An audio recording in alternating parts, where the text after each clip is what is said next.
Good evening, everybody. We will call this meeting to order, City Council meeting on February 24th. And for the record, all council members and the Vice Mayor are present.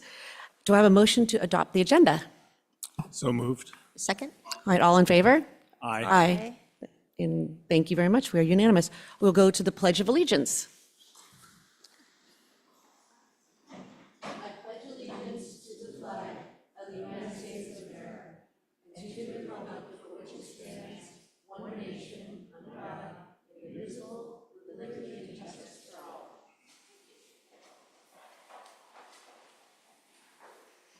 All right, now we go to public comments for items not on the agenda. So anybody have any public comments? Yes, Mayor Kendall, I have speaker slips for persons in the meeting hall. And if anyone of our Zoom participants would like to make a comment for items not on the agenda, now is the time to raise your hand. Our first commenter is Matthew Rinn, the BART Director.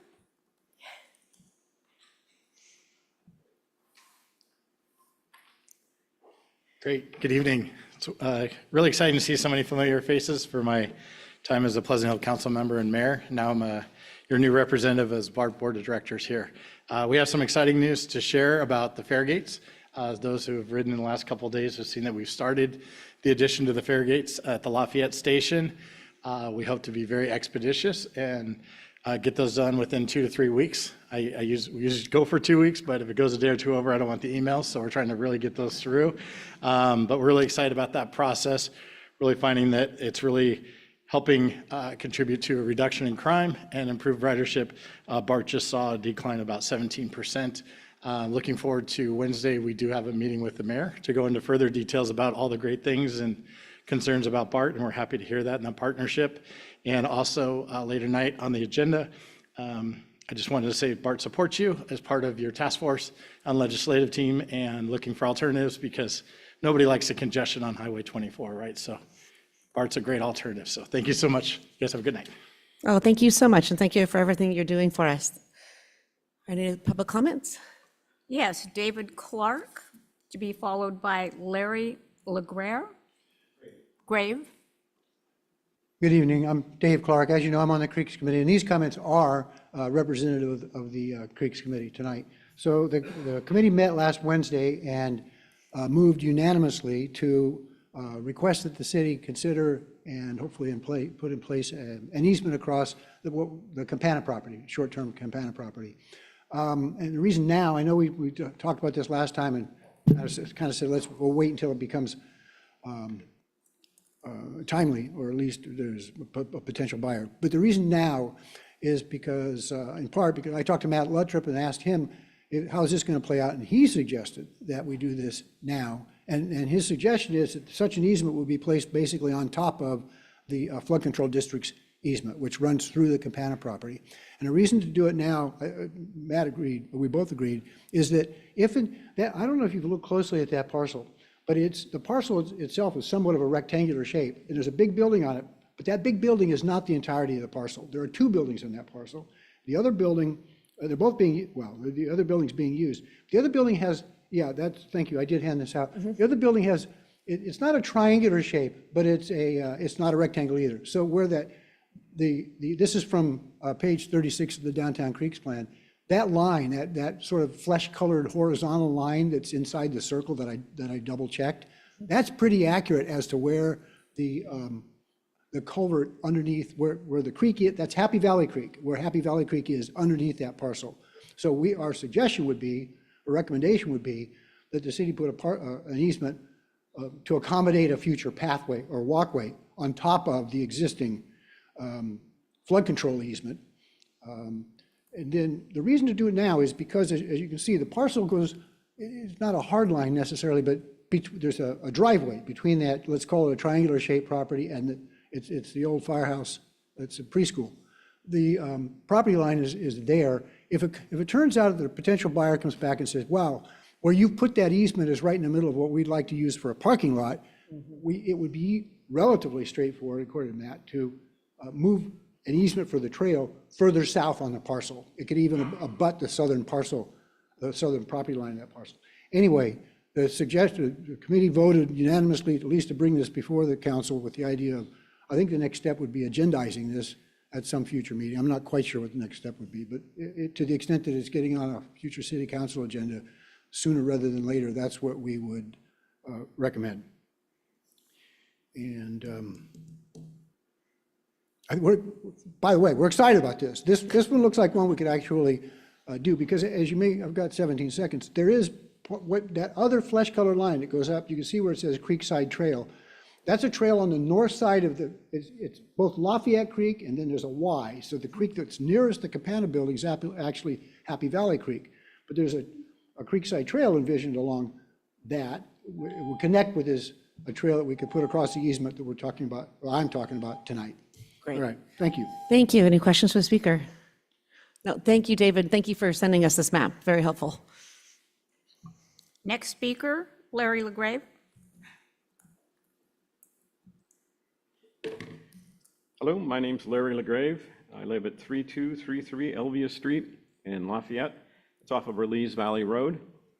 And I'm representing a neighborhood watch committee. That committee talks about a myriad of different things, city council meetings, board issues, blah, blah, blah. One of the issues that came up in one of our meetings recently is the condition of the station that's located on Pleasant Hill Road and Stanley. And I'm here to say that our neighborhood is really fed up with that appearance, and we're looking for the help from the city to basically get them to move forward to at least paint and repair their porte-cochere or their overhang where the pumps are located. 22,000 plus people, according to your statistics from the city, travel up and down that road daily. If you put another third on that, that's 30,000+ people that go by that station every single day. And is that a representation of the city? I don't think so. I talked to the owner today because after months of trying to get a hold of Shell, I finally found out that that's a individually owned station, one of the few that they have. And they frankly don't have a lot of pull asking for the individuals that own those properties to maintain them. So again, I'm back to the city saying we have to do something. And I understand that they've recently asked for a permit to put up a new monument sign in front of their station. I'm asking the city to not grant that permit until they start to maintain their property. Their shingles are falling off of the roof. There's no paint job that's been done on that in decades. I've lived here all my life. All my life. I've been driving by that all my life. And the flashing is coming off, which is a safety issue. I mean, you would think for themselves they would want to repair that. So I'm asking again for your help. I don't know if I get a response from that right now or what the protocol is, but The protocol for public comments like this, since Yes. it's not on our agenda, Okay. we can't talk about it. okay. And so, but we can suggest to bring it up at a future meeting if we see fit. Okay, And so we will get back. Did you email to the city? no, Yeah, why don't you email to us and then we Okay. can tell you how it resolved at the end of this meeting if we bring it up later. okay, That would be great. okay. Any quick questions you might have? Any quick Yeah, I have questions? a quick question. Have you brought this up with anybody at the city before? So this is Okay. the first I've time? talked to the building department several times, yeah, but no, nobody in this committee, let's put it that way. Great. Okay. Hey, thank you. Thank you Appreciate it very much. Thanks for Yeah. your time. Uh-huh, you too. Any Mayor other? Candell, no additional speakers at this time. Great, thank you. We'll head right into the city manager update. Thank you, Mayor. Good evening, everyone. I just wanted to let everyone know that today the California Department of Forestry and Fire Protection, better known as CAL FIRE, published the local resource area maps for Lafayette and Contra Costa, and indeed for California, for areas within jurisdictions. These maps identify where the high fire hazard zones are located. I don't have a convenient link, but if somebody wanted to look at it tonight, You'd go to the CAL FIRE website and search for fire hazard severity zones. Here's what we know so far. ConFire, which is our local fire agency, will be updating the website to provide access to these maps, as well as a public comment portal. And the city will add a link to that website as soon as that is done.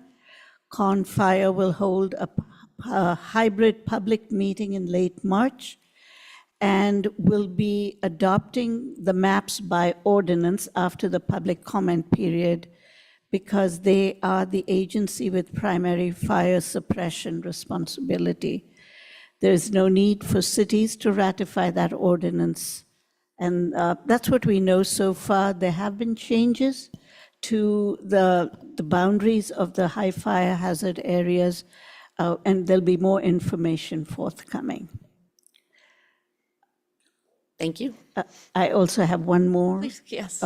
Just as an, to celebrate Government Communicators Day, I wanted to take a moment to talk about how we communicate to the public. So I want to highlight one of our most popular publications, the Weekly Roundup.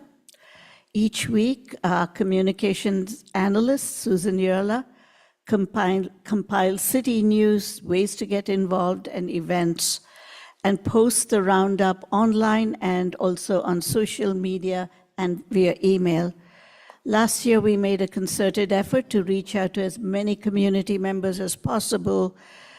We were able to use the public data from the voter registration polls to invite people to join the Roundup email distribution list, and most of them have opted to continue to receive the Roundup. And so currently, it is sent out to more than 9,800 subscribers, but we don't want to stop there. This year, we have a goal of 10,000 Weekly Roundup subscribers. So anyone who wishes to stay in touch with local happenings or anything that goes on in the city, I encourage you to sign up at lovelafayette.org/e-notification. Thank you. Great, thank you. Drip, do you want to, we have these that you want to tell people about these? So back in 2021, the City Council wanted to improve traffic safety around schools and allocated upwards of $1 million in funding to do so. The Transportation and Circulation Commission worked diligently to identify quick improvements or rapid improvements that could be made around each of our school sites. And over the last few years, we've been able to complete all those improvements, and they include sidewalks, flashing beacon signs, stop signs, speed radar signs, and so on. Last fall, the City Council celebrated the completion of this very important project, which has improved safety around schools.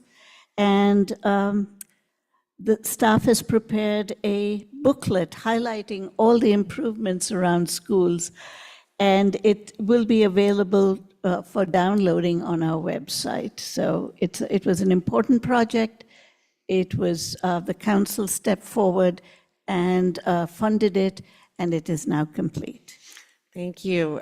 We were at a city schools meeting today, Gina and I were, and Councilmember Dawson, and Brett, the superintendent of the Lafayette School District, said it has made a big difference around the schools. He goes, speeds are down, people are more careful, the temperature is down, and it really is working. So thank you to everybody who worked on this project, staff, transfer, oh my gosh, everybody was in. So thank you.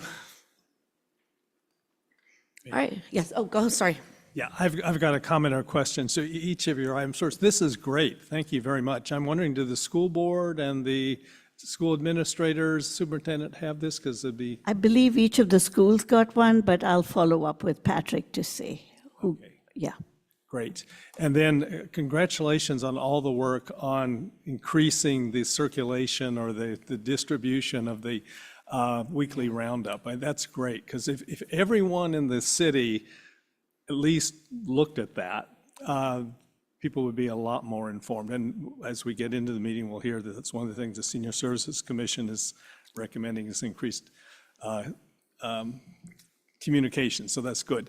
On the first item, did you say that the maps will actually be adopted by Confire? Not CAL FIRE, but Confire? That is correct. Chief Brochard sent us an email stating that Confire will be adopting the maps by Okay, ordinance. so they're the final decision maker on that? For our area. Yeah. Yes. Okay. And you've probably had a little more time to look at, can you confirm that now no part of Lafayette is part of a very high fire severity zone? I will say that there are a few parcels in the western edge of town abutting Orinda that are within the high fire hazard zone. So to take a step back, up to this point, CAL FIRE had one category, which is very high fire hazard. The maps have been changed, and there are three categories of hazards: very high fire, and moderate. 99% of Lafayette is not in the very high fire zone. The additions include portions of Lafayette south of Highway 24. Previously, that area was not included, but there are areas where whether it's moderate or high, any of those zones they've been pulled back from certain areas north of the freeway as well. So I think it's important for everyone to look at the maps, to look at their own properties, and also to understand. And as we go forward, we're just learning about it. What are the implications? We have many questions that remain unanswered today. Yeah, and can I just say, I think it's going to be really important that we know as much about those implications by March 7th in our priority goal setting. Because I think that's going to make a big difference in how we look at this. Correct. All right, Councilmember Cervantes. Thank you, Mayor Kendall. And just to follow up on Vice Mayor Anduri, I was like a little surprised by these maps. I mean, sort of half of Spring Hill Valley is in the higher fire Little zone. surprised, yeah. Another component is moderate, and then another piece is out of it. So maybe that's a good thing. I would love at some point, not to get in the weeds with the methodology with whoever did this. We want to get in the weeds of the methodology. Thank you. Yes, we will. Thank you, Madam Mayor. Yes. I stand corrected. But it'd be good to understand, like, what's the algorithm here? How did they get to this point? Yeah. Because I'm frankly was a bit surprised. Quick question. Yes. So just can you clarify, I guess, the timing? Because that seemed like March 15th. I just want to say, not only because Confire is the authority that's going to be approving it. So do your comments from the community go to Confire, or does it kind of the city? What's the best way? And I mean, I feel like mid-March is only 3 weeks away. It's pretty quick. Still learning which agency is going to take. They're taking the lead. They do have a public comment portal, which will be linked to the maps. So they will be accepting public comments. But I need to discuss this with Chief Brochard to see if cities as a whole, each city can submit comments as well. I did mention that they intend to hold a public meeting in late March. Mm-hmm. And you'd mentioned earlier that they have a 120-day comment period. Yeah, CAL FIRE has a 120-day comment period, yes. All right, well, thank you. Any other questions? Any public comment? Okay, Mr. Clark, can we? Dave Clark, it occurs to me just listening to that if the categories went from 2 to 3, it's probably important to assure that the definitions of what those categories are is consistent. So I don't know if they added a new third, or if what used to be very high fire is the same thing, but has a new name. So I think we'll probably need to look at what the content of those categories is as well, just to make sure we get apples and apples. Correct. Thank you. Any other public comment? No. Thank you. We'll go on to the presentations by the Public Art Committee.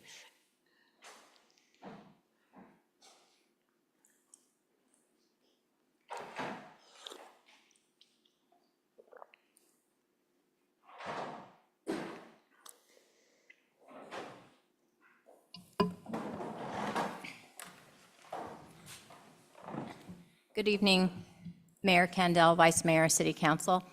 I want to thank you for inviting us here to talk about the Public Art Committee's accomplishments and goals for 2024-2025. Before I turn the mic over to Janice, I just had a couple of brief remarks. First, I want to acknowledge Erling Horn, who's a founding member of the Public Art Committee, and he asked me to extend his regrets. This will be the first time since 1982 that he has not made a joint city council meeting. I'm not surprised. Yeah, I just wanted just to mention that. Secondly, I wanted to let you know that on Friday, I attended the Public Art Administrators, Northern California Public Art Administrators Network meeting. And it really struck me listening to some reports from the other cities. I want to thank you, sincerely thank you for your support of the Public Art Committee, because the support that the committee receives from council and the city is unique. And so I really want to extend my appreciation for that. And with that, I'll turn it over to Janice, who will introduce our team. Hello. I need this. Yes. Hello. Hello. I am Janice Peacock. I'm the vice chair of the Public Art Committee. Our chair, Patrick Dunn, was not able to be here this evening. Along with our fabulous Jenny Rosen, who is our staff person, as you know, is Dave Dondero and Yuki Fujimoto, who are two of our really amazing members of our committee. In addition to Yuki and what's your name again? Yeah, Dave. And Dave, we also have Carter, Considine, Erling, who we mentioned, and Christy Mack and Sandy Wolf as our committee members. And what you'll see on this page is that we have a variety of different smaller working groups that allow us to get a lot done with not very many people. So these are some, I won't go into detail here because you can read this on your own, but just know that we've done a lot of dividing and conquering to accomplish as much as we have this year. And we are actually going to be interviewing some new committee members shortly to increase our ranks and make it a little easier to meet our quorum numbers. So those are our members. So going through some of the things that have happened this year, we have had several exhibitions. I will not try and murder the names of the artists here, but you can read them. We had 17 exhibition curation events, and ultimately did 10 different exhibitions this year in our 4 different gallery locations, one of them, of course, being here. But we have a new one this year, which we've had in the past, which is the homework room in the library. So there was a period of time where we didn't have that exhibition space, and now we have that back. So that's increased the amount of sort of shorter term exhibitions that we can do. So in addition to the Tatson Community Hall, the library homework room, we also show work in the Town Hall Theater lobby. And we also have a 3D art display case that's in the library that we've had a couple of exhibitions of work in, and that's really a neat addition as well. So we're really sort of expanding in how much we're able to do. We're taking a little more programmatic approach to how we curate the art. We're doing quarterly call for artists now, where we can have artists come in or send in applications, and that has really helped us, I think, increase the quality and the number of events that we are able to do. So here are the rest of the exhibitions that we've done in this year, and then we've got a lot set up for next year. But this presentation is really about what we've done in this last year. This is our really neat display case that had 2 different artists in it. Right now, if you get a chance to swing by, the ceramics that Catherine and Carl did are in the display case currently. And it's great that we now have an opportunity to do 3D art instead of just 2D art in our exhibition spaces. We have a couple of development projects that are moving along. One is the Blue Oak on Huff. It's not yet approved, but we'll be talking to that development team again this month at our next meeting, at our March meeting. We do have almost completion on the Woodhaven project, which is called komorebi, which is a Japanese word for light filtering through tree leaves, by Mariana Botero. And you're probably familiar with it. It's the vertical panels of glass that at different times of day transmit light in some unique ways. And that was a very positive experience. They took to heart much of what we had to say to them about how to improve the medium and the layout of this particular piece of art. So it is not in yet, but should be in very soon, I am to understand. One of the ways that we really improved this year is in programming. We added a program at the Town Hall Theater called Poetry for the Ages, which was for the more senior members of our community to be able to come during daytime hours when they might not be able to come in the evening. And so we had a series of poets come and do performances of their work. And we had a very nice turnout of people coming to that event, and we'll be continuing. We did 2 of those last year, and we'll be continuing to do those this year as well. And then we also contributed to the day at the library, which was last October. I did a public art tour of the art that's just inside of the library itself. And that was super popular. We had like 30 some odd people that came to that. And people now want another tour of the downtown art, the outside art. So people were very excited, and we captured their email addresses so that we can reach out to them. So this is really a new area for us to really do more community outreach around our art, the art that the city owns. And we have a very impressive collection. And also during the day at the library, we also had a couple of artists come, Frank Hasselhoff and Rashmi Rao, and interact with people around their art, which was very fun and exciting as well. And then we also participated in a treasure hunt, a fun little treasure hunt thing. And so we're working much more with the Library Foundation in recent months, and that's been really exciting, and I think it will mean more programming going forward. In fact, we have a couple of additional programs coming up with the library, so we're very excited about that renewed partnership. In addition, we have been working on various indigenous recognition projects. We have now a bilingual street sign honoring the Bay Miwok heritage. Our utility box wrap features the city's land acknowledgement. That utility box wrap changed significantly based on input that we received from the community about the coloring of the wrap itself.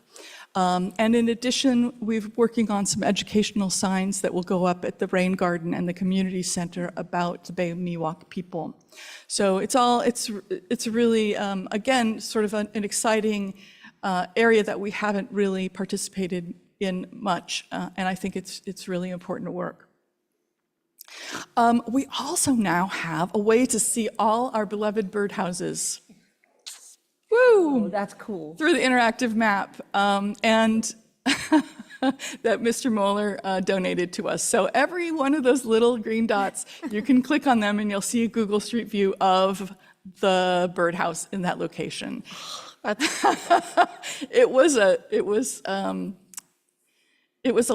took a village. Yes. Jenny is holding her hand out. That means she has something to say. I just want to really recognize Tim Clark in the engineering department and Suzanne Arla, the communications analyst, because everyone on the public art committee took a segment of town and went out and photographed the birdhouses and uploaded the geographical coordinates. And then I took that over to Tim, and Tim worked out this map, and we funneled my data into the spreadsheet I created into the map.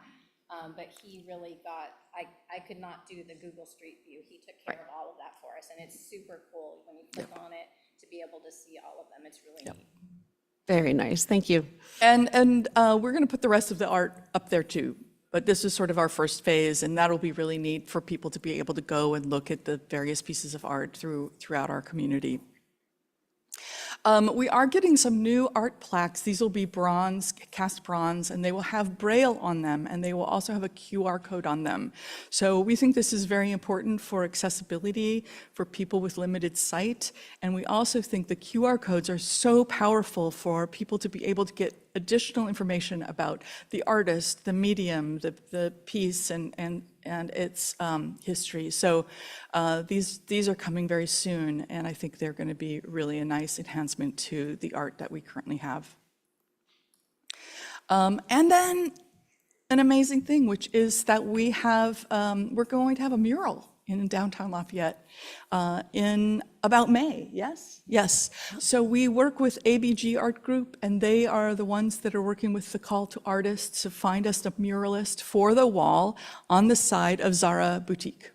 And that wall has been confirmed now, and we are very, very excited about it. So we still have to pick an artist. We have a ways to go, but having the wall now selected and confirmed is a huge step, because that's been more challenging than anticipated. But that is happening now, and we should have an artist selected in the next number of months, and we really want to get that mural done. So very exciting. And then the other thing is Dandelions, which is done by Kinematics Lab, and that is at the gateway to BART, as you come out of BART into the entrance to the downtown. And that's been on hold for a few years, but now it's going to happen. So we're very excited, and we, as a committee, will be working with Kinematics Lab to make sure that the process of the installation of those giant dandelion puffs gets installed smoothly.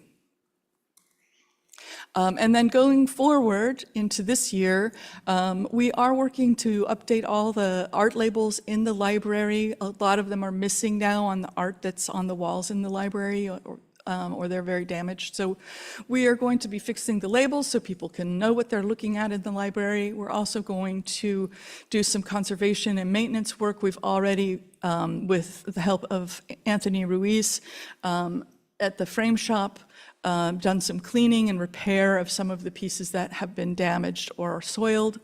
And in fact, we also did just have Ann Weber's String of Pearls, which you may know was damaged. Ann Weber came and well, you get the roundup, so you know. Ann Weber came and fixed that, and she actually made a note inside of the piece that she had done the repair. And so that adds to that piece's history and provenance, which I think is really neat. And you can see that where it's patched because it looks different. But I think that's one of the things that makes it sort of more whimsical. We're going to continue to work with local artists to exhibit them in our venues. We're going to continue to work with development teams who come with projects for us to help them select art and move through the process during their building process. And we're going to continue to offer arts programming this year. And we're going to get that mural up, and those art plaques up, and those dandelions up. And that is our presentation for this evening. I'm happy to answer any questions, or the rest of us can also. Sounds great. Any questions? Okay, Vice Mayor Nderi. I'll save my comments for later, but I have a question. Is it true that on March 12th in this very room, there will be an exciting presentation Yes. on the city's public art collection? That is led by correct. the vice chair of the... That is true. Well, I didn't want it to be like, and I'm doing this, and I'm doing this other thing. But yes, on March 12th, as part of Worlds of Wonder, no, I always say it wrong, Wonders of the World. I see, you know that.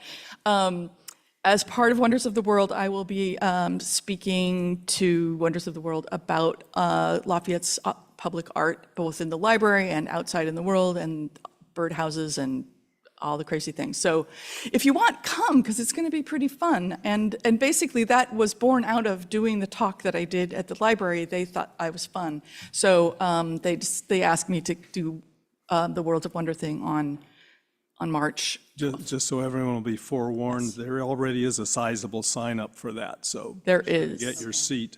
There is, but I will also give one other plug, which is during Library Week on April 8th, we are having a panel discussion with 3 of the artists that have their art in the library. And I'm moderating it because Jenny didn't want to moderate it. And I'm not afraid. So anyway, so that's another neat thing that we're doing in terms of outreach. So if we're going to talk about wonders of the world, we also should mention this other really neat thing, which is to bring artists that have work in our community in to have them really talk about, what they do and their medium and their process. Great, thank you. Councilmember McCormick. All right, well, thank you very much. It's kind of funny, every time we get a committee report, I always think, wow, this is the hardest working committee we've got in town. Then when the next one comes, well, you guys have been the hardest working. It's amazing what this small group is doing and the impact you're making. I mean, I think if a community has a soul, it's going to be expressed through our arts and our culture, and you guys just do a wonderful way. I did have a question on the art plaque and the QR codes, which I think are really great. Is that only for kind of funded public art, or what's your criteria for what gets a plaque, and how is that working? Those are for the public art requirement works that are coming in. So there's one at 210 Lafayette Circle. That'll be the first one that we put in. Okay. And then the development Dave mentioned at the Brant, there are 2 works going in at Lennar, and those will each get a plaque. So we'll be going forward with the new public art requirement works.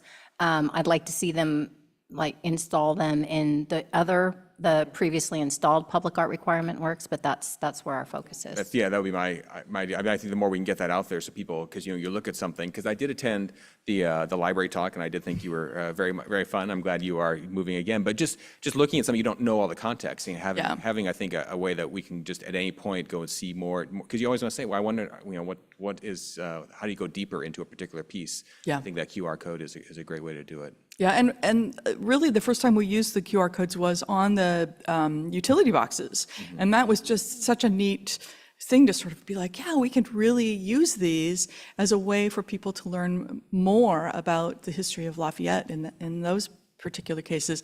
We do have a lot of art in Lafayette that is not part of, that is privately owned public art.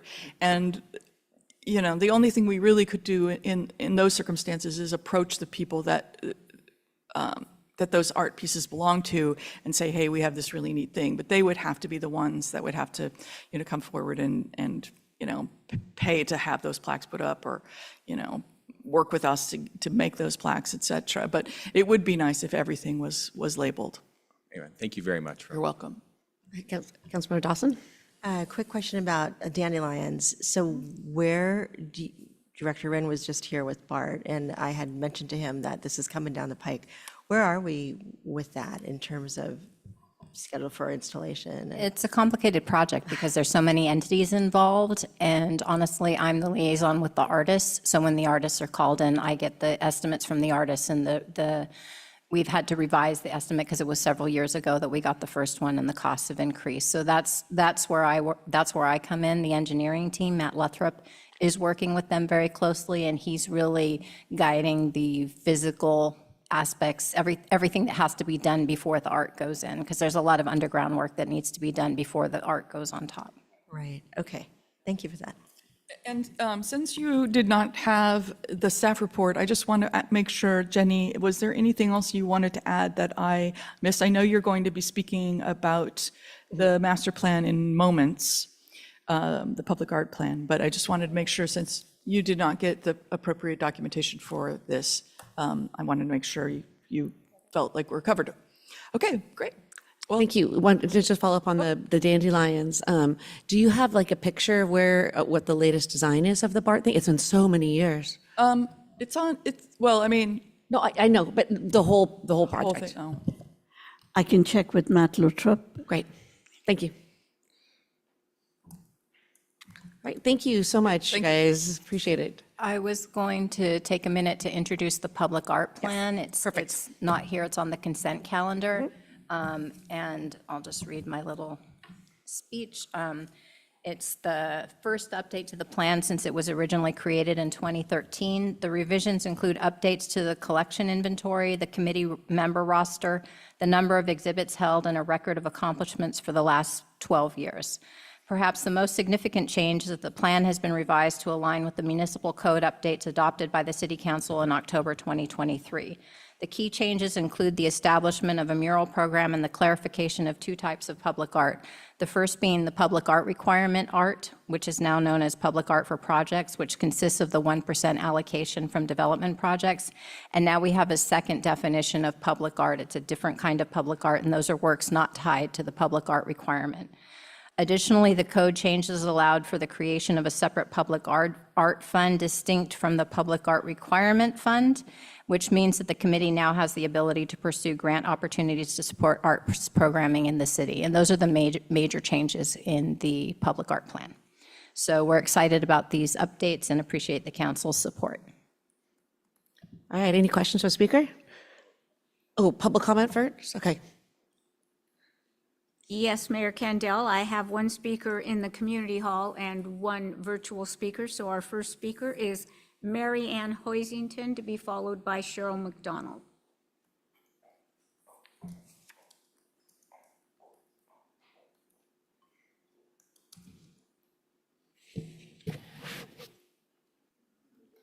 My name is Mary Ann Hoisington, 959 Hawthorne.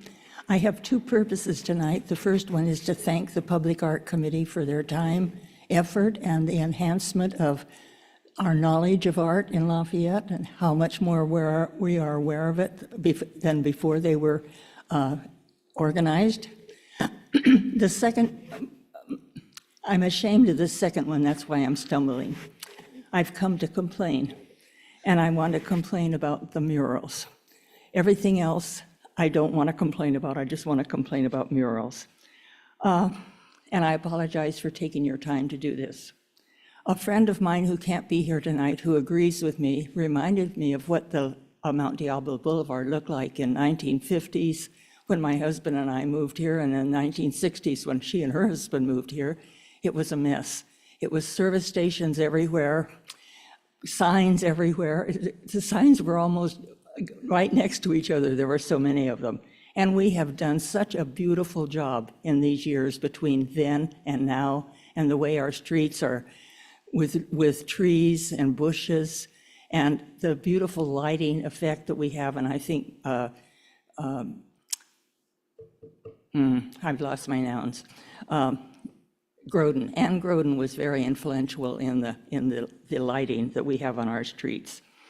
You decided that, the city council decided that you were going to give $36,000 to murals, and I was hoping that you would give that $36,000 for more trees, but it went to the murals, so we'll see what's going to happen. The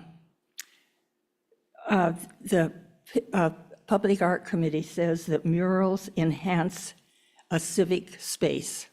Well, I think that's probably true. But say, for instance, I say Oakland, but I don't necessarily mean Oakland, but someplace that has work done all the time and manufacturing and those kind of buildings that are there with no trees between them and people that have to be there, see no greenery, so see nothing to enlighten their lives. I think murals probably do a very good job there. But I don't think we need murals in Lafayette. I think that one of the things that has poisoned me against the murals is the one by Uncle Hughes. I didn't know anything about it. I paid pretty much close attention to what's going on, but I had no idea that that was going to happen by Uncle Hughes. In fact, if I weren't the person that I am, I would have taken a big can of paint down there and painted it over the first time I saw it. And unfortunately, where I live, I have to drive by it to get downtown. And it pains me every time I drive by it. So that has one of the things that's turned me off about murals.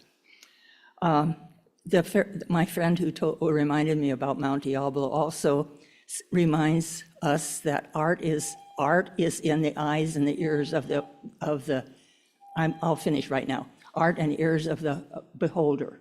If you were going to go to a modern art, to see modern art in the city, you'd probably go to MoMA. If you wanted to see something more technical, perhaps you might go to DeYoung or someplace like that. The same type of thing, but the thing is that you have that choice. You have a choice of what you want to see. It isn't forced on you. A mural is forced on you. And I'm afraid that these wonderful people who are the members of this committee who have spent all their time are going to make decisions about these paintings that we're going to all, 24,000 of us are going to have to look at without any choice. Thank you very much. Thank you. Any questions for the speaker? No, thank you, Marianne. Next speaker is Cheryl McDonald. Go ahead, Cheryl. Hi,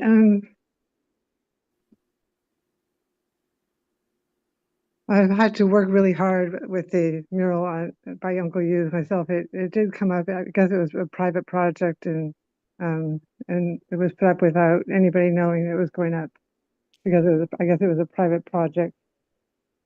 What I worry about with the murals is the public outreach and finding people to do the art, but then, as Marianne pointed out, who gets to decide that? And if you are going to have these murals put up, then I really encourage the Public Art Committee to put out an outreach as far and wide as they can to get as much public input as possible on these murals, because we all are going to have to look at them.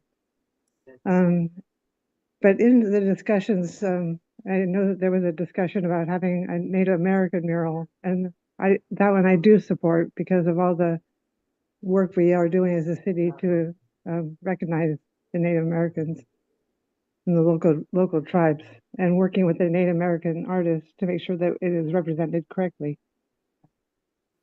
One of my questions, though, is I really want the youth to be engaged. So is the outreach going to the high schools? There could be some very talented youth that could use it for getting into the universities for art as an art major. The project on the roundabout was decided by the public. We voted on whether we wanted what is there, or I believe it was a bird. I just really encourage as much public engagement as possible and using the new great amount of people that are getting the roundup as a possibility and putting it in the paper and as outreaches far and wide.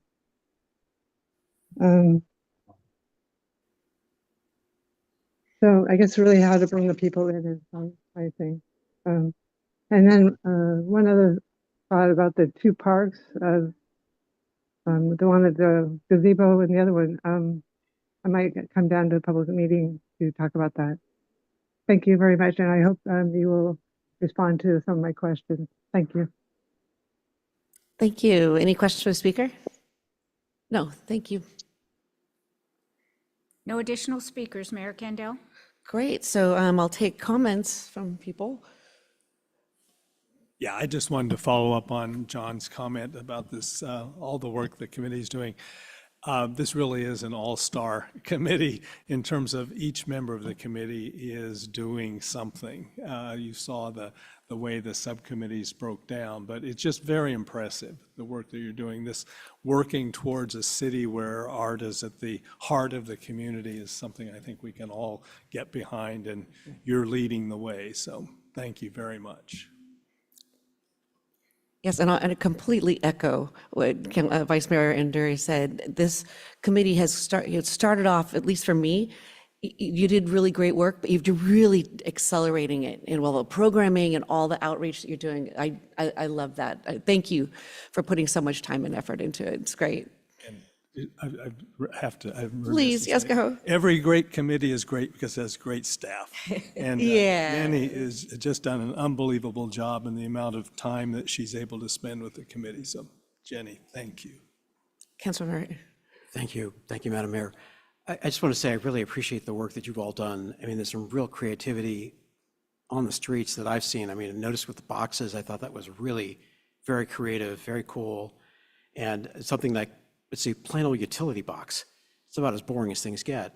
And, you know, the way that they were reworked, I thought this really gives me some real street appeal. And I have to say, I'm really impressed with the work of this group, its creativity, and I know there's this debate, I guess, in art about public art, public input. And I mean, my sense of aesthetics are probably not that high, so I really value the work of people who pay attention to this and give it good creative thought.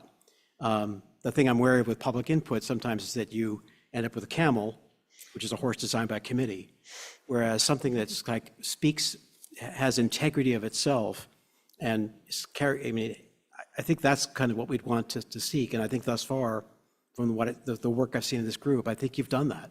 You've created or fostered art that really speaks to people and is valuable for this community, and part of a long tradition of public art in public places going back millennia. So I really do thank you for the work you've done and encourage you to press on. Thank you. All right, thank you. I just want to add my 2 cents. I agree with all the accolades, are well-deserved, and I also appreciate the energy and enthusiasm with the vision, you know, the fight to get new policies, to recognize new forms of art and stretch that scope, and our experience with art literally and physically. So I appreciate all that kind of vision for the future and pushing us to grow with that. So thank you very much. That takes a lot to spirit and obviously a lot of work. So thanks. Thank you so much. Thank you. All right, so we will go on to the consent calendar. Do any council members want to pull anything off of consent? Nope. Do we have anybody in the public that wants to pull an item from consent? I have no request, Mayor Kendall. Great. So do I have a motion? Move adoption of the consent calendar. Second? All in favor?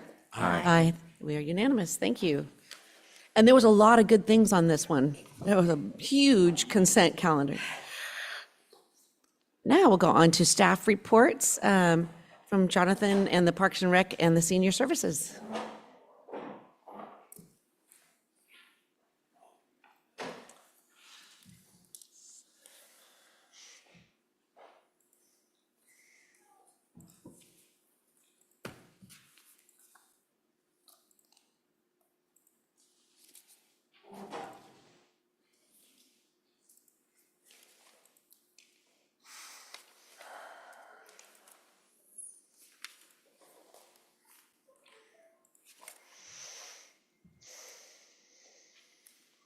Philippe, Jonathan is going to use his computer. Thank you. Who might that be on that trail? Kidding. I know, there's a little.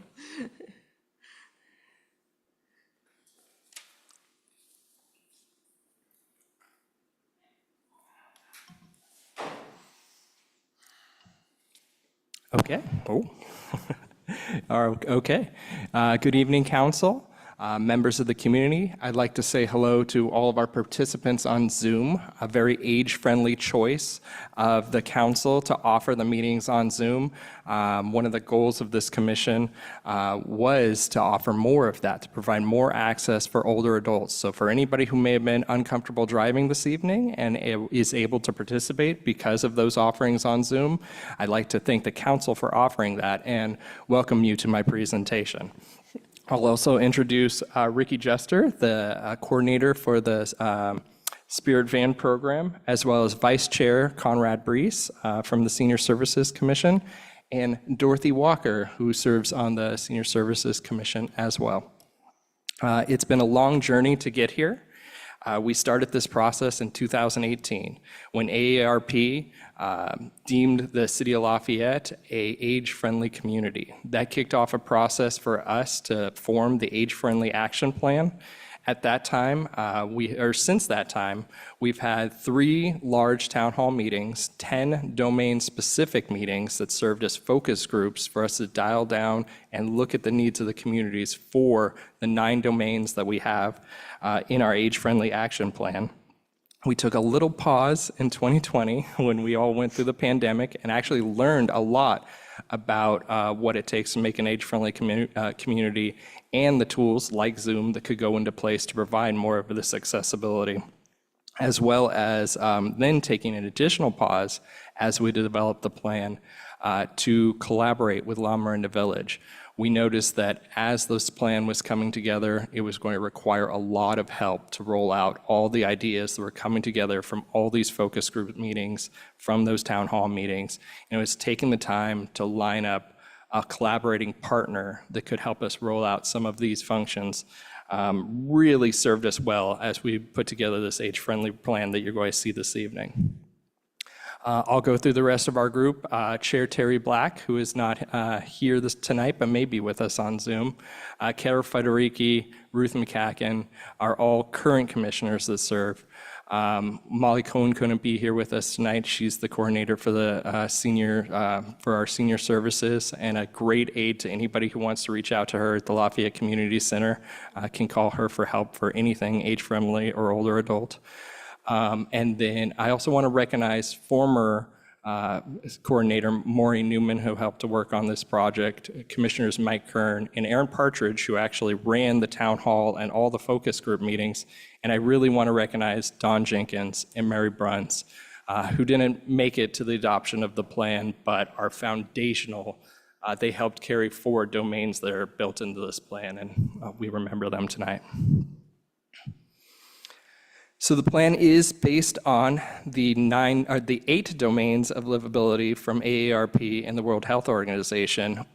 You will note that the Lafayette specific domain focusing on emergency preparedness was added by this group, and I will thank Commissioner Walker, who has worked very closely with La Miranda CERT and our Emergency Preparedness Commission to really focus on that domain and put something together that fit Lafayette.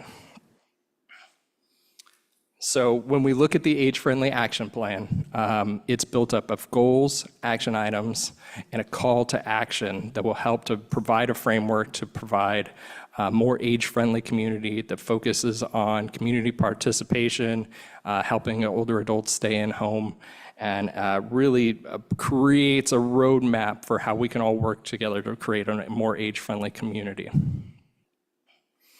The call to action, because the list of goals and action items as you review the staff report tonight is so long and is more than the community that the city can even think to complete in a few years. It's going to take all the stakeholders working together, and really, when you think about what we're doing with a call to action to ask for community stakeholders to come together, really fits the model of La Miranda Village. It does take a village, and that's what this call to action is. It is a call for community stakeholders to come together and to make these goals happen for our community, which isn't anything new. I'd like to point out a few of these collaborations that are already going on. I'll start with Poetry for the Ages and the Public Art Committee and La Miranda Arts Council that was already brought up this evening. All Ages Recreation Downtown was a park-focused group that was developed during this time as we were developing the plan that decided to go with all ages because they wanted to create age-friendly parks that focused on older adults. I want to thank our local Rotaries and their home teams who are working with the village to actually go into houses and help older adults with things that they need to complete around the houses right now. The Lafayette Library, who's working with the village to provide the Senior Swell Center right here for, so Senior Swell for older adults and Teen Swell for the adolescents in the community. It's a space that can be shaped for older adults and teens, really what age-friendly is about. Let's see here. We have our schools that are working with Lafayette Police to make the trails more age-friendly. The e-bikes are something that we're all sort of facing out there, and those groups are working together to create an age-friendly space. And the Community Foundation and the juniors who are raising money for senior efforts and donating to the La Miranda Spirit Van, and all these other groups. I'm sorry for anybody who missed. If I stayed here listing all the groups that are really focusing on age-friendly efforts, I'm sure we would be here all night because we do have a community that cares about older adults, and that's one of the reasons that this group wanted to work together to capture all of those and put this call to action in place so that we can have the community work on these items. Just a list that everyone can turn to make us a more age-friendly community. You'll also see tonight, we have a first-year implementation plan that was actually presented to council in December. That is the current plan we're working under. We wanted to make sure while we were making this plan, we were still implementing these goals. The commission has been working on becoming an operations commission. They were once deemed through the Stanford study an advocacy group, but it is their work through creating this plan and continuing to implement the plan that will keep them an operations commission that will work towards completing these goals and reaching out to stakeholders and making these things happen out in the community. So this first year, we really focused on communication, and as Councilmember Nduri said earlier this evening, high focus on getting as many older adults engaged with the weekly roundup as possible. It is the greatest tool we have for connecting anybody in the community with the city of Lafayette. We want to make sure older adults have access to that, but then we also, through our staff and what we're able to do, want to ramp up the content in there for older adults as well. So through what we're mailing out to our membership or putting in the weekly roundup, one of our goals as staff or as commissioners is to write more articles and get more of the age-friendly information that we're collecting into those avenues of communication. And very fitting, the communication analyst had reached out to me very recently to say that she wants to reach out to AARP and work towards a grant to get funding to reach out to older adults to find out their best avenues of communication. So that's a new potential funding source and an idea that came from our communication analyst to help improve those lines of communication as well. So looking forward to that potential partnership. Let's see here. And then emergency preparedness. As I said, Commissioner Walker has been working very closely with CERT and the emergency preparedness group. She reports back to us. We've also had, if you go into the recreation guide right now, we're doing a series on emergency preparedness at the Lafayette Community Center for our senior membership, and we're putting a high level of focus on that, and it seems to be something we're going to want to carry forward for quite some time as well. Let's see, we did have to really focus on low cost this first year in the implementation plan and community partnerships. It's something that we're going to have to look at moving forward. We're very happy with the passing of the measure so that we can maintain current level of service, but really we are very aware that that is maintain current level of service. We brought this long list of potential new items here, but we're not going to be able to do it on our own. We are going to need community partners to help us implement these plans. These are ideas that not only can be city provided, but if it's something that a community stakeholder can take and run with and make these things happen, or just make those age-friendly choices when they're making decisions that will benefit older adults. That's really what we aim to accomplish with this plan. Let's see here. Before I get to the recommendation, I will point out in our logo here, while it is not designed, the logo is not designed by Jennifer Morla, our artist who does all the downtown street banners. The From Acorn to Oak Tree was a motto that she came up while we were talking about collaborating with art, and I do think it is the perfect idea of what some people ask me, what does age-friendly mean? What does age-friendly mean? It means from acorn to oak tree, Lafayette is age-friendly. We want to make choices that benefit the youth, the adolescents, the adults, the older adults. So she didn't design the logo here, but she came up with that slogan, and we look forward to working with her moving forward. The recommendation in the staff report for you this evening is to adopt Resolution 2513 to adopt the Age-Friendly Action Plan and recognize this first-year implementation plan as our guiding document. The Senior Services Commission will continue to bring forward implementation plans each year, but we're looking for adoption of the plan and recognition of the first-year plan, and I'm happy to answer any questions. Great, thank you. Thank you for your presentation. Any questions? Yeah, I just want to confirm that the first-year plan is the same as was contained in the December 9th memo to the council. Yes. Okay, thank you. Councilmember Cervantes? And that's a great overview. And so since I'm the new person on the block here, it's very helpful.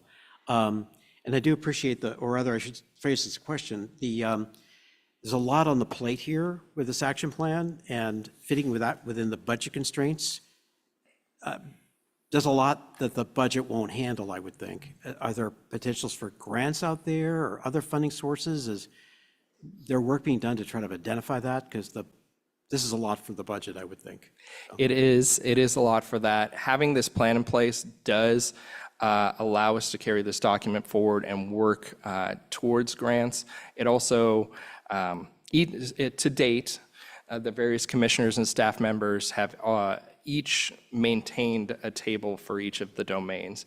Our work moving forward after the adoption of the plan is to come together, work with council to bring forward priorities, and then have commissioners work together to help to advocate for stakeholders to perform these actions and to seek grant funding where possible as well. So in order to maintain this operations level of commission work, we really want to get a plan adopted and then work together as a team to work with the stakeholders in the community to carry that forward and to find the funding. We're going to have to pay the bills to get the programs done. Okay, very similar. That was the question I hear was, okay, if you had a single request for funding, no limit, what would it be? So, or like your top 3 ideas to really push this initiative forward, right? And so I'm just saying, when you guys go and start to talk about these things, try to categorize them as, priority-wise and then value-wise or something like that. Try to help us understand your real needs or your top 3 or whatever. That'll help us focus too, to try to help you guys out. Yeah, and the model with the single year implementation plans will help us to prioritize those ideas and bring them forward for you. Great, thank you. All right, any public comments? Yes. Oh, wait, 1 second. Go ahead. I'd like to say something. Jonathan came into us when Maureen retired, and he was the trails leader, and he's done double duty and kept us on task during a time when that was not that easy, particularly when we were not meeting in person. And he gave us assignments and had us work on things, and then reformed things in a way in which some of us couldn't believe how smart he was, because he really made us look good. And we thank you for that, Jonathan. Oh, thank you for sharing that. That's really helpful. And we know he's amazing. And so it's good to hear from you guys too. Any public comment? Yes, Mayor Kandel, I have one Zoom participant, Cheryl McDonald. You can go ahead now. I'm sure that's going to be echoed pretty soon, or maybe it was already done, but Jonathan and team, wow. I've gone to a couple meetings in the past, and it was an amazing group then. And to see how far you've come, and I'm impressed with the work. And I also wanted to say, in the last committee, Vice Mayor, if you would bring back to the public art that they're an amazing group as well, even though I had my own public comments going. But if you'd bring that back, that would be wonderful. But Jonathan and crew, I'm impressed. That's it. No additional speakers at this time, Mayor Kandel. All right, thank you. Is any comments or, Carl? Okay, well, I agree with Cheryl McDonald. The work of this commission is indeed impressive. And, once again, we have an all-star commission that's really working hard. And this is especially impressive because it's been at least a 4-year project to get to this stage.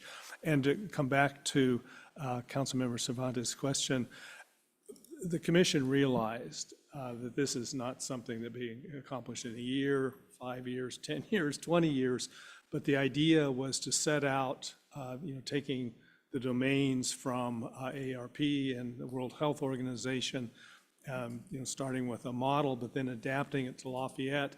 Ideally, what we'd like to see happen, what the commission would like to see happen in order to make Lafayette a more age-friendly community. And the reason for putting it all out there now, even though we can't accomplish it all, is the key words here are call to action, as Jonathan said, that if there are service groups, if Loma Linda Village, any group that would like to take on one of the items here, if it speaks to them, even though it might not be in the first year priority, but if somebody's willing to put the time and money into developing something that's in this plan, then, work with the commission and, more power to them. And I think what the commission's doing in terms of coming in with the first year project, to respond to your comment, the idea was for the first year to be as low resource intensive as possible. And I think, we'll be talking in our goal setting about how we're going to handle our fiscal situation. But obviously, a number of the things that are in the plan would require a lot of money. And I think, one of the items that's not in here for this first year is transportation. And my view is that transportation is key to everything for older adults being able to remain active in the community. And that's something that will require more money. So we'll need to look at that as well. So again, thanks to the commission. And again, this is another example. Great commission has a great staff member leading it. So Jonathan, thank you for all your work on this. And thanks to the commission. Councilmember Dawson.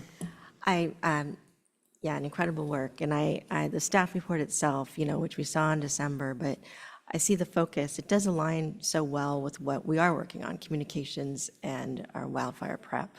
So I see the thought process in, okay, low cost, no cost, because that is our focus. And we are looking at all stakeholders. So it's a great fit and a great way to start that, because we have so many seniors that we do want to reach out to make sure we are prepared and they are prepared. So thank you for that particular focus this coming year. And thank you for the ongoing work. So appreciate it. Yes, great. Yeah, great work. I echo everybody else's. We're so thankful to have. I mean, the seniors are just such an important part of our community. I had a couple of things I was reading through the plan that are great. I would actually suggest perhaps a little more even investigation. One thing you had talked about employment and employment opportunities, but I thought that section was maybe a little light, and I think we should think about businesses in Lafayette. We're all desperate for good workers and employees, even part-time, and I think there might be a potential collaboration with the chamber, whatever, about who's kind of interested in working kind of part-time, because I think the notion of working, especially working within the community, really helps bring a connection to the community, and there's really not a more kind of reliable workforce than some of our seniors who have decades of experience, still have a lot to give. And so I think there can be some opportunities with just getting the word out there. Hey, there's people here that have a lot still to give, and there's some businesses in town that could use a little extra help, a little responsible help. I mean, what a great way to match up. That's also kind of a low-cost thing, but really I think could have a significant impact. So I think something to think about as far as that goes. I think the chamber is. It could be a resource that could really help a lot of people in the community. So just a thought there. Another thing, just kind of as you're thinking longer term, we're talking about areas of kind of programming and what we could do to bring together. I don't want to forget that the Park Theater should be opening in 2026. I think there's lots of opportunities for programs and senior things we can do there with movies and get-togethers and programs there. So I think we should keep that on your radar, not a first-year thing, but in a couple of years. But just overall, I'm very impressed with the plan. Anything we can do to help, I think we're all right. We all want to keep it low cost, but I don't know if it needs to be no cost. And so I think finding those things that are high, relatively high impact and moderate cost, I mean, we're definitely open to getting the ideas that you and the team bring forward. So thank you very much.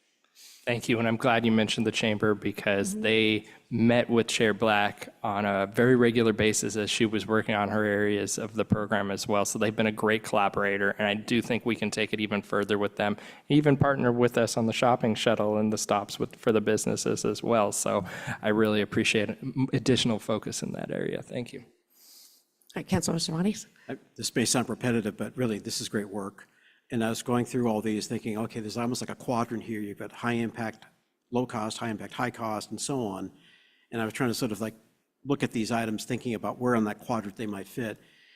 One element that does run throughout almost every single one of these items is transportation, the Vice Mayor's comment, which is really critical, but also really expensive. So, trying to figure out how we manage all that, I think is going to be a real challenge. I really like the mayor's suggestion about like, what are some of the key top goals here? Especially if they're in that high impact, low cost quadrant.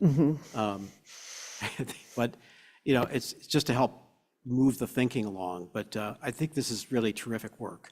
So just how do we kind of fit all this within the box that's the budget is maybe the biggest challenge, but terrific start. Thank you. Anything else? No, thank you. Thank you all so much for all the work you're doing, and it's just really impressive. Once again, thank you. We need a motion. Oh, yeah, adopt the resolution. Hang on. I need a, thank you. Adopt resolution. I move adoption of Resolution 2025-13. I'll second. All in favor? Aye. Thank you. You're unanimous. Thank you. Thank you. Thank you. Uh-huh.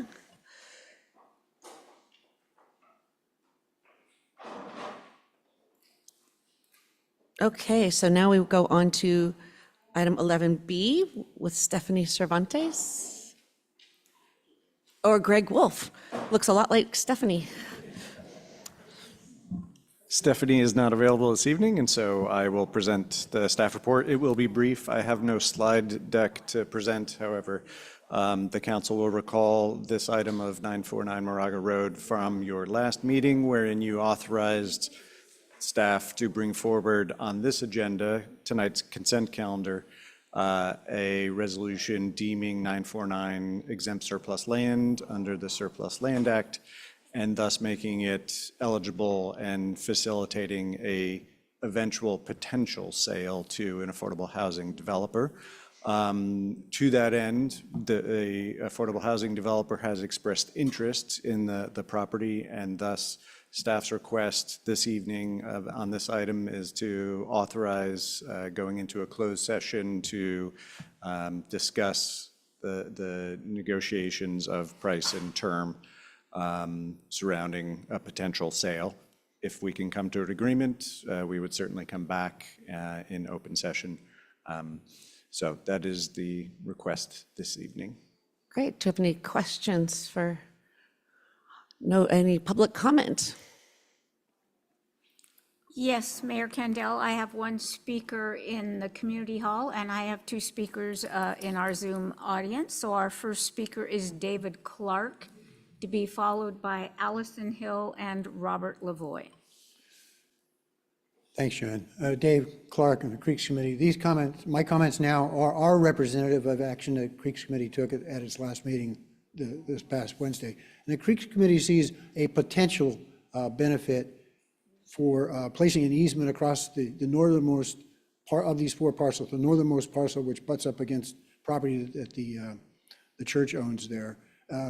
We want to, I know this is moving quickly, and it's great that it is moving quickly, but the committee identified this as an opportunity and wanted to get it out so that you can consider it in closed session negotiations.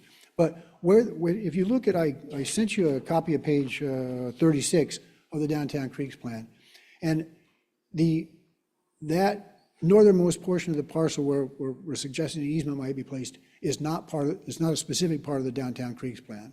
It's not explicitly mentioned in the Downtown Creeks Plan. What is explicitly mentioned in the Downtown Creeks Plan on page 40 or 36 are various ways to get from the improved area around Lafayette Circle, which there are a lot of things going on there, but there's ingress and egress that's mentioned in the Downtown Creeks Plan, both south out to East Street, and somehow there are a couple of different routes that have been looked at over a period of time as the Downtown Creeks Plan was being developed out to Moraga Road.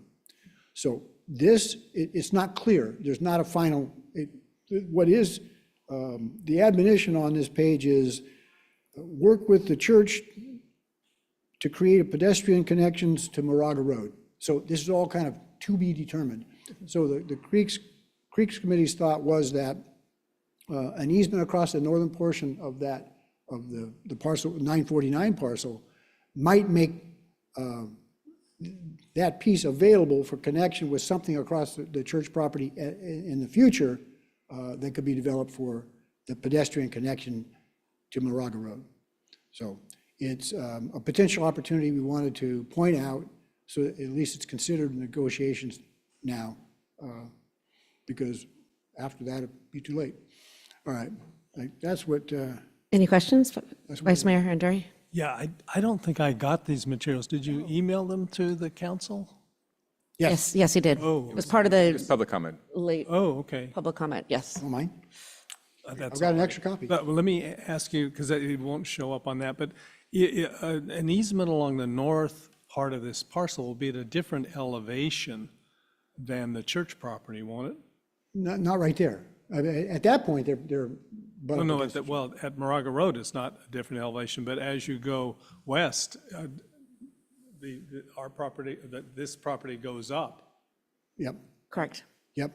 Well, if you, Well, all that in a that's straight the- line, but it's, I mean, there's a huge one possibility, I mean, this is just off the top, but one possibility is that easement, it takes a jog. I mean, maybe what you do is, you've got this piece to Moraga Road, and then you can cut over close to there's a building there. I mean, granted, it's gonna take some work to figure out how that would be laid out, but this is a piece of it that would allow access to Moraga Road in the general area that it's anticipated. So you might have to, you might have to go to the westernmost portion of the 949 parcel and then jog over to get onto the church property. Okay, so I haven't looked at this part of the Creeks plan lately, but what is in the plan now in terms of getting from Lafayette Creek as it goes behind the Huff property, for example, to Moraga Road? Is there anything in there? Yeah, there's a suggestion that a walkway, a pedestrian pathway would split the two buildings on the church property where there is already an existing walkway. Okay. So it's implied that that's one way out to Moraga Road. Okay, thank you. Yeah, another way might be alongside the creek itself. That was in a former iteration of Downtown Creeks plan, there was a suggested pathway or trail for a portion of along the southern portion of Lafayette Creek as it goes out to Moraga Road. That's another option, but, so this could be a third, depending how things played out. Yeah. Councilmember Cervantes. Thank you, Mayor Kendall. So for this option to really work, the church has to be involved with it. Oh, otherwise definitely. It's a dead end.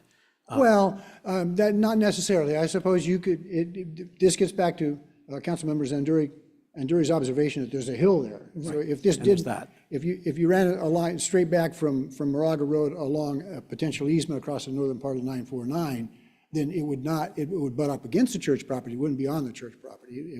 That would require presumably an easement across that parcel to some distance before.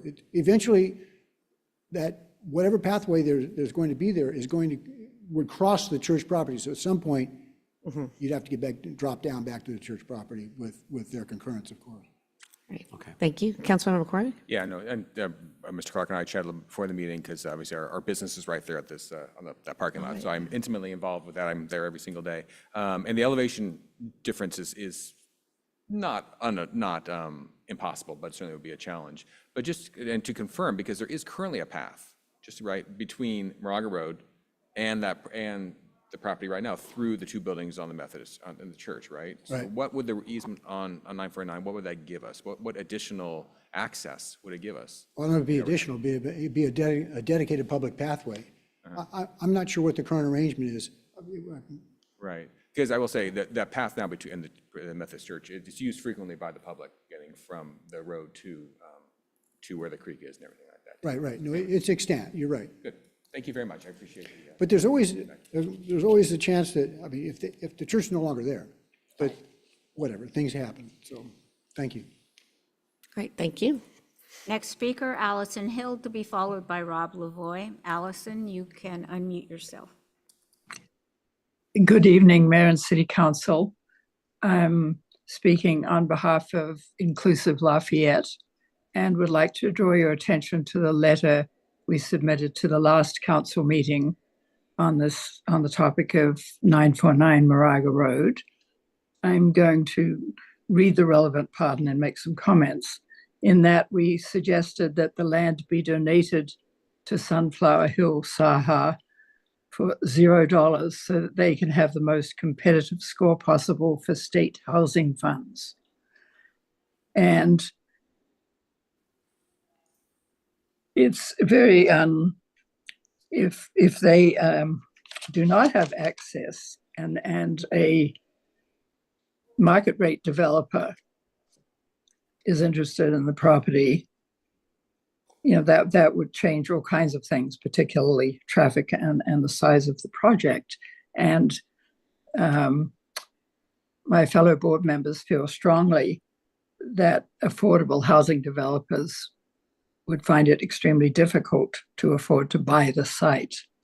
So just want to get that suggestion in there because it's a great option to get Sunflower Hill there and build affordable housing that has not too great an impact on the city, but does fulfill our requirements. But the money may well be an issue. So thank you for your consideration of that. Thank you. Any questions for the speaker? No, thank you, Allison. Rob Lavoie, you may unmute yourself.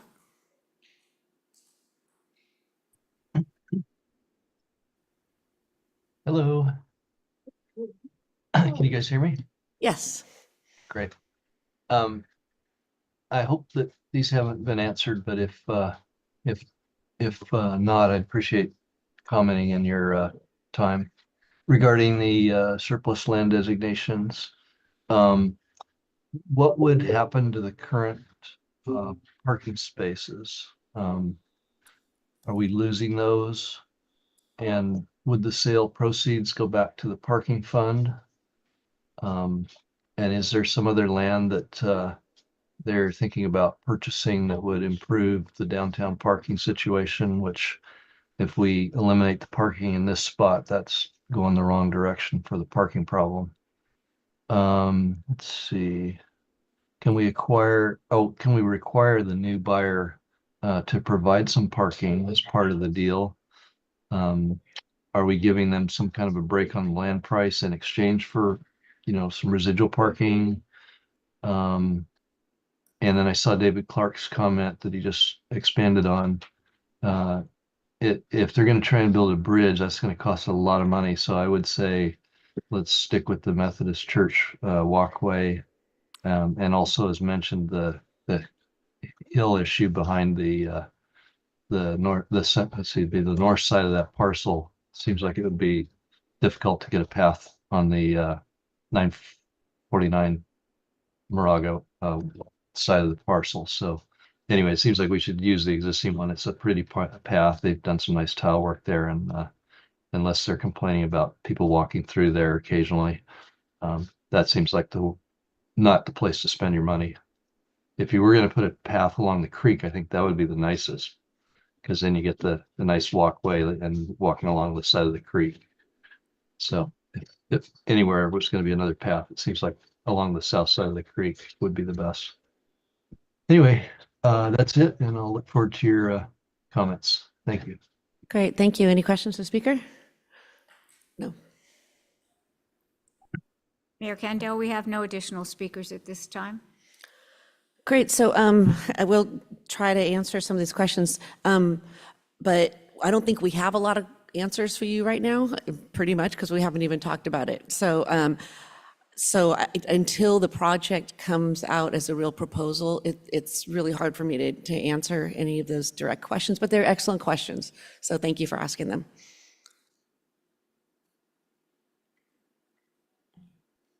All right. So I guess we are done with this item. No, we have to vote on this. Oh, that's right. We just direct staff to enter into negotiations. So do I have a motion?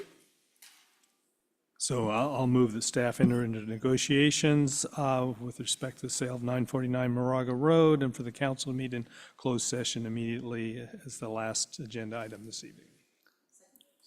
All in favor? Aye. Aye. We are unanimous. Thank you. So we will go into a closed session at the end of this meeting. All right, so we will go directly into Council and commission reports. Does anybody have anything to report? Go ahead. Oh, City Manager Srivatsa alluded to this, but just today we had a meeting with City Schools Subcommittee, covered items including e-bikes and e-scooters, school-related road projects, which we're very excited to list all the great things that happened last year and ongoing programs this year, school evacuation plans, demographic study, and an update for the RFP for crossing guard programs, which, if we can recall, Council did ask for some clarity on the RFP process so we can get insight into those costs, which we're currently sharing. And just an update that there was comment from the school board president, LAFUSD, something like that, to look more deeply considering taking on that program as well as the full funding. So just a heads up that that's out there for that we might want to talk about later. All right, great, thank you. Councilor Stefani's? Oh, did you have any more, Gina? I was just thinking, Director Wynn did talk about the fare gates that are in place, so that's great. And other than that, no. Good. We're going to get into that next, right? Yeah. Councilmember, Vice Mayor Nduri? Well, we had the public comment about the service station, Pleasant Hill Road. Is that something that staff can report to us at the next meeting, what the status is? Because I don't think We we're certainly aware of any application for a new monument sign. Council has no idea what the status is. I view that as a code enforcement complaint, so we will follow up and we will let the council know whether it rises to the level of enforcement. Yeah, thank you. Appreciate that. Anybody else? No. Our next mayor's meeting for the county will be in Lafayette in March. It's the March 6th? 6th, yeah. So March 6th, we will be hosting that at the Veterans Hall next week. And we'll hopefully a whole bunch of us will be there and a whole bunch of our former council members will join us as well. It's typically a very fun event. All right, so I guess nothing else. Great, so now we will go on to 14B, Councilmember Cervantes, and as we're on the legislative platform for 2025. Would you want me to tee this up? Yes. Thank you, Mayor Kandel. So just to tee this up, so the packet includes a few different things. The legislative platform for 2025 is the first one. The red line, I think, is helpful because it shows the changes to the prior version. And I understand that there's a note of appreciation to former Councilmember Stephen Bliss for getting this ball rolling, because it's a way to organize our thinking with respect to legislation. So the red line notes a few different things, one of which is there's a new section regarding emergency preparedness, which is sort of the music of our time, I think. But that's another focus area for the city, which we likely share with our neighbors, which we'll talk about in maybe a minute or two. I did want to highlight one thing which may get lost in the red line, but in fiscal matters, in item 6, there's a note where supporting legislation that will return e-commerce internet sales tax revenue to the jurisdiction where the buyer resides, which is a key change. And I want to send a note to Peter Langone for pointing this out, because this is the heart of the problem with respect to the Bradley Burns sales tax allocation. And that's the goal that we would like to see, and I know our former state senator Steve Glazer worked on for many years. So that's the highlight of the legislative program, and maybe with that, unless Mayor Kandel, you'd like to comment, our city manager might have a few words to say. No. It's a revision to your legislative platform, and we recommend that you approve it with the changes that are being recommended by the Legislation Committee. All right, any questions? Yeah, one question. We could start by the red lines were all great and nicely done. I didn't know if you talked about any sort of supporting or monitoring legislation about insurance reform. I mean, I think homeowners insurance is such a big deal. I didn't see it mentioned in our policy. Sure. And it feels like that's something that's literally is impacting almost every single homeowner in town. So we think advocating for insurance reform, anything that's going to have insurance more available and higher coverage. I just didn't know if you guys talked about that in the committee. We did not, and I think that is a gap. It kind of goes under the emergency preparedness, Right, it could. possibly. Yeah, so if we wanted to modify that, we could add a line item tonight. Okay, I think that's a great observation. yes. It's a super complicated field right now, but that's a great observation. As I'm monitoring, a minimum would be like, certainly advocating for insurance reform, and there's so much coming now out of Sacramento. I would really look to Townsend to kind of help us distill down what the heck is going on. Right. Thank you. Okay. Any other comments? All right, so I should probably take comments, or public comment on every single one. Why don't I do public comment now? Mayor Candell, I have no speaker slips for any persons in the community hall, and I have no hands raised in our virtual audience. Great. So let us work on adding maybe item 7 to the emergency preparedness. And it says at least monitoring. Okay, monitoring legislation that involves homeowners insurance policies in the state.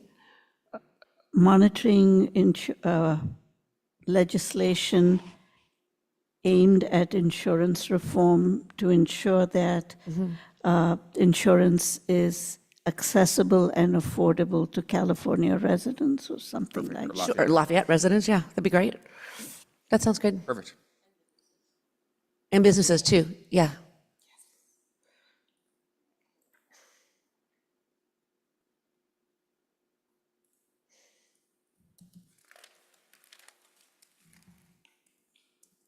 Great. So do we have do we need to vote on this? Yes. Okay, so to have a motion to approve the legislative platform with the modification just noted by City Manager Savatsa? So moved. But before that, I just want to say thank you very much to the Ledge Committee, because that's a lot of work, and to Townsend, of course, and City Manager Shabbatz. I know you sit on that Ledge Committee, so thank you. It's a lot to go through and a lot to consider, so thank you for that work and recommendations. All right, so Second. thank you. All right, all in favor? Aye. All right, we are unanimous. Thank you. All right, let's go on to 14B, or yeah, 14B, 2. And I can start this off as well. Sure. In as much as there was a discussion about the Loma communities teaming up to sort of, in effect, emulate what the Tri-Valley communities have done with San Ramon and so on, so that on certain topics where we have agreement or consensus, we can go to Sacramento, maybe Washington, but most likely Sacramento, with like one voice, with the hope that this sort of amplifies the message and our stance, and that 3 are stronger than 1. I think a lot to be determined as to what that would be. It may be all standard at the beginning about fire safety and so on, but that might well evolve. But this is the concept, and our city manager is involved in those discussions. You may have more to say on that. Thank you, Councilmember Cervantes. We did, city managers met with Townsend last week and started discussing how this would work. Each, Orinda and Lafayette have legislation committees, and we have our own legislative platforms. Moraga is considering its own platform, and perhaps it's a committee. So it's worked successfully in the Tri-Valley region, where they identify early on bills of sub-regional importance, and then those bills go straight to the 3 mayors. They would 3 mayors here, 5 mayors in Tri-Valley, and in the Tri-Valley model, the 3 mayors would review the legislation, review it against their individual legislative platforms, and if there was consensus, they would submit letters of concern or support. they would not return to the city council. If there was no consensus, then there wouldn't be a La Morinda opinion, so to speak. And as I said, it's worked well. The other important, I think, benefit of collaboration is funding.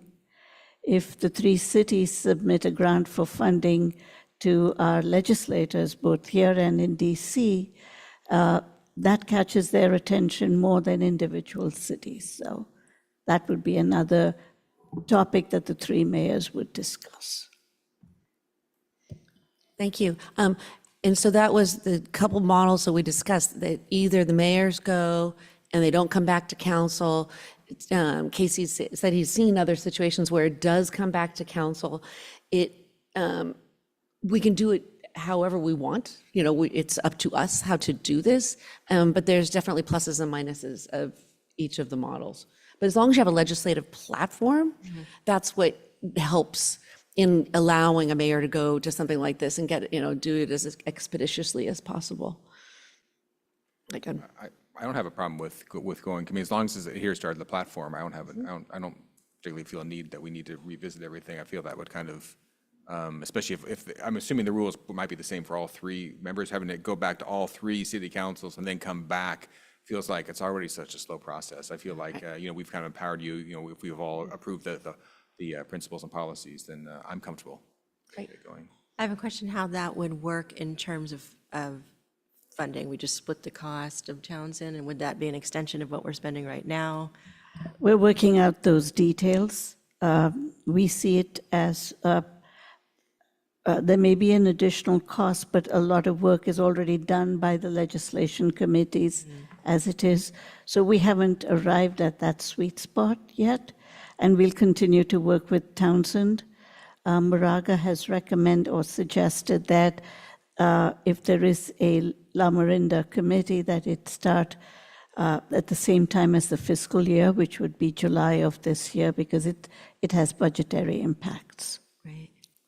Great, thank you. Vice Mayor Andre? Okay, so I can understand I'm all in favor of a Tri-City committee that's focused on funding requests. I see that as being very powerful, but I'm just curious, in your discussions with the Tri-Valley group, do they have any metrics about, or any examples of success, or being more successful doing it together? Because I don't know, it just seems to me that it is a slower process.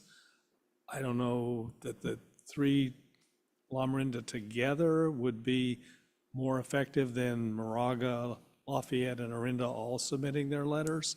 And you're talking about legislation. Yeah, splitting funding. Funding, I think that's a great idea. If we do more discussion about funding. I know there's just a few things that actually we would do together, but it would be powerful to do it.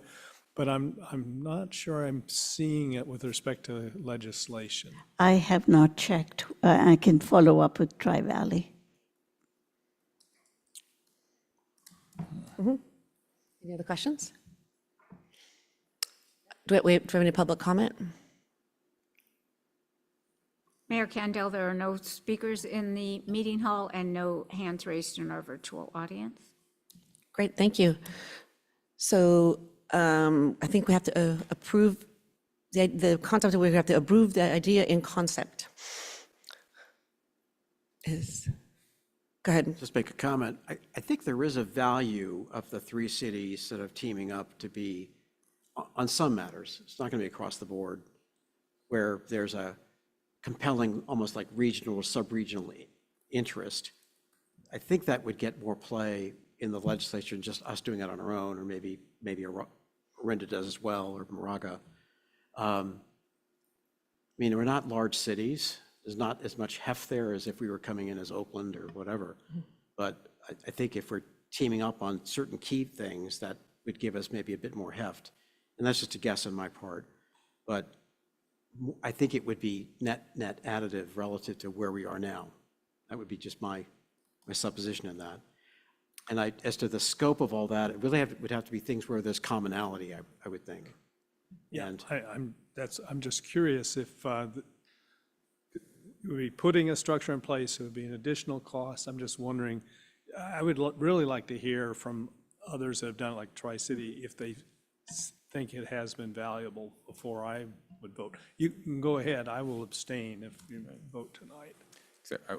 Fair enough. I actually think, I'm just conceptually in favor of us working more closely with Orinda and Moraga on a lot different angles, fire safety among many of them. So I think this gets us working more closely together. And we have such areas of common interest. And the question I would have is kind of like, where do we decide we go it alone with a letter?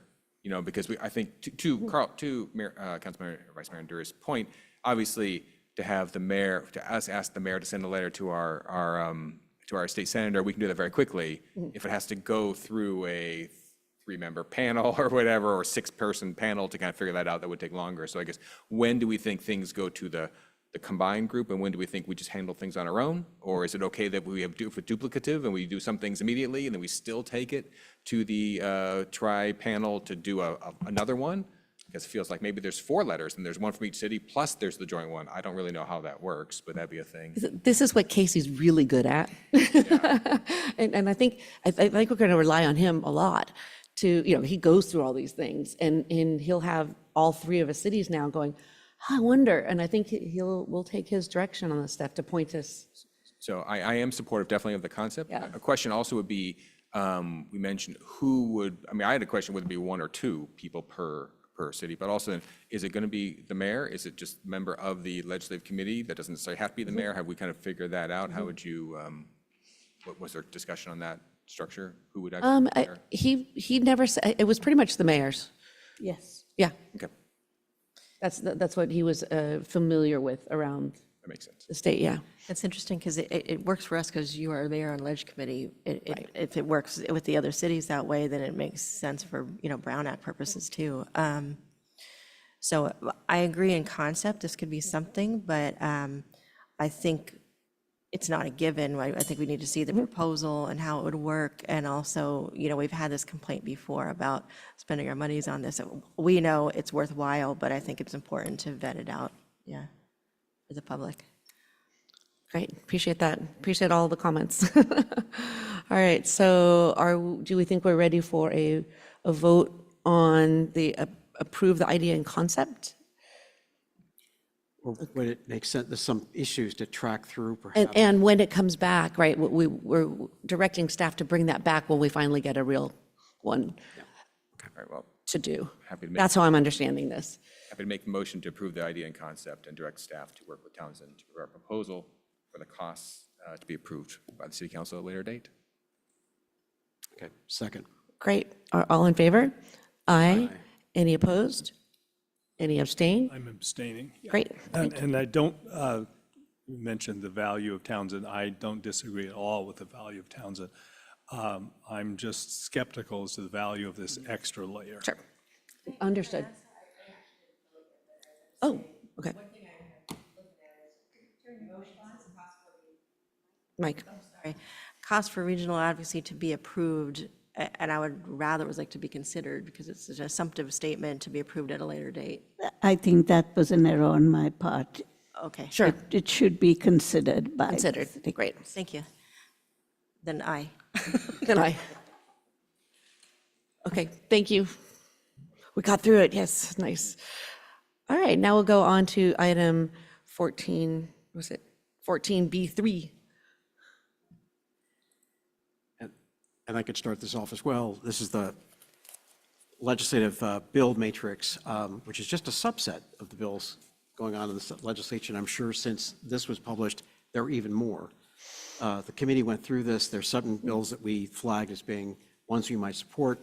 Others we maybe just had a question mark next to, and others we said, gosh, this is really a bad idea, in plain English. And Mayor Candela, I don't know, I'm thinking we're not going to go through each one of these bills. No. That's a good thing. And this is more just to present to the council for consideration, and we'll come back later as we see more of what's happening in the legislature, I gather. Yes, that's how I would understand that too. But clarification, if we have a question about one of these bills, how would we get an answer to that? You can send them, your questions to me, and I will work with Casey. The legislation committee did identify about a dozen bills that I've let Casey know, and he's tracking them. But if the other council members have comments or want us to focus on some bills, please let us know. Okay, so any questions? It's a receive and file. Receive and file, yeah. Any other questions or, all right, any public comment? Mayor Candell, no public comments at this time. Great, so thank you, and thank you for all this. And if you guys have any questions about particular ones, send them off to Narup, because I actually did, because some we didn't cover, so I have some questions. All right, so now we go on to item 14C. Councilmembers Anduri and Dawson. Okay, well, you heard from the hardworking Senior Services Commission earlier. They are authorized for 7 members. They have 5. There are 2 vacancies. Councilmember Dawson, Chair Black, and I interviewed 2 candidates. We are recommending that both candidates, Joe DePrisco and Cherry Sprague, be appointed to the commission. I just want to state that we're not recommending these 2 because they're the 2 who applied. As with all of our interviews, we carry out the interviews, and we're looking for people who will carry on the tradition of being very active members of our commissions and committees. We felt that both Joe and Cherry would be strong additions to the commission. So with that, I'll move adoption of Resolution 2025-14, appointing Cherry Sprague and Joe DePrisco to the Senior Services Commission with the term that initially expires June 30, 2026. And I'll second that. I just want to add that both of these candidates exemplify what Jonathan was talking about earlier. Joe works with the Lafayette Library Foundation on literary programs and writing programs, which is really wonderful. He's been doing that a while and founded a literary project. So he's got a nice network and a great enthusiasm, as Cherry does, working with the Friends of the Library. So very wonderful 2 individuals to welcome to the group. Any other comments, questions? Any public comment? No comments.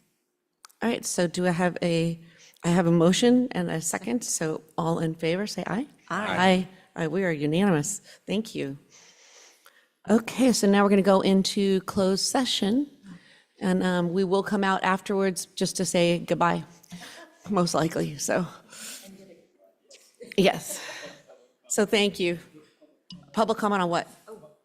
Do we have a public, okay, you're We're right. taking public comment on the closed session item. Do I have any speakers? Mayor Candell, there are no speakers. Great, thank you.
Hi, we just came out of a closed session, and there's no reportable action, and this meeting is now adjourned. Thank you.